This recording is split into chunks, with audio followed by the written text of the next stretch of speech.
একটা healthy juice নিয়ে চলে এসেছে। আর জুসটা কিন্তু এর আগেও ছেড়ে দিয়েছিলাম, সেই জন্য ভাবলাম জুসের রেসিপিটা তোমাদের সঙ্গে শেয়ার করে দিই। আর বিটটা বারবার দিচ্ছিলো আর বারবার পড়ে যাচ্ছিলো কিন্তু বাইরে, সেই জন্য। আর কী নিয়েছে বলো তো, দুটো গাজর নিয়েছে গোটা, একটা বিট নিয়েছে, দুটো আমড়া নিয়েছে, আর এক টুকরো হলুদ দিয়েছে। হলুদটা তোমরা দিতেও পারো না দিতেও পারো, হলুদটা দিলে একটু স্মেলটা আলাদা হবে, আর হলুদ না দিলে টেস্টটা একদম দারুণ হবে। কারণ হলুদের একটা স্মেল থাকে, তোমরা জানো যেহেতু কাঁচা হলুদ, আর কাঁচা হলুদ খাওয়া তো খুব উপকার, যারা যারা জানো না তারা অবশ্যই দেখে নিও।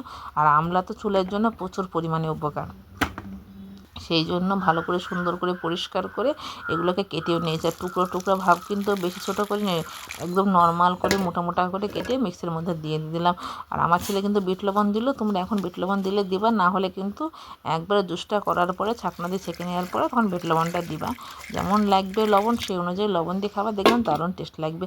আর বিটটা যেহেতু দিয়েছি সেহেতু কালারটা একদম লাল লাল হয়ে গেছে এবং দেখতেও সুন্দর লাগে, কোনো গন্ধ পাবে না। তারপরে আমার ছেলে ছেঁকে নিয়েছিল দুটো গ্লাসে, একটু বিট লবণ কম হয়েছিল, বিট লবণটা দিয়ে নিয়েছিলাম। একবার হলে এই জুসটা বানিয়ে দেখো, খুব টেস্টি খাবার। ধন্যবাদ।